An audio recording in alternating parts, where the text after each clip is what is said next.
স্বামীর সংসার ছেড়ে যদি কোনো স্ত্রী চলে যায় তাহলে তার জেল হবে 7 বৎসরের।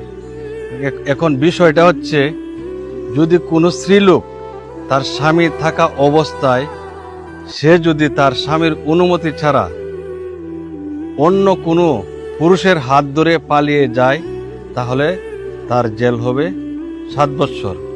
মামলা হবে পেনাল কোড 494 দ্বারা।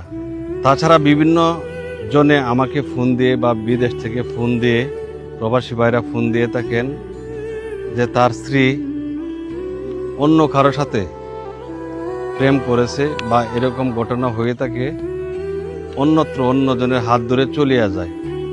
তখন চলে যাওয়ার পর সে জিডি করেছে অথবা মামলা করেছে। পরবর্তীতে জানতে পারলাম সে আমাকে ডিভোর্স দিয়েছে, মানে ওই লোককে ডিভোর্স দিয়েছে। কিন্তু দেখা যায় ওই স্ত্রীলোক যেদিন চলে গেল ওই দিন ওই স্ত্রীলোক 1 দিন বা 2 দিন পর তার স্বামীকে ডিভোর্স দিয়েছে। কিন্তু আইন অনুযায়ী ডিভোর্স কার্যকারী হয় 90 দিন পর।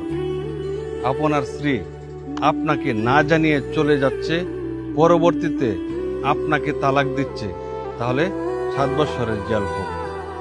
এই তালাক কিন্তু বৈধ হবে না। অতএব আইন মানুন, আইন বুঝে কাজ করুন।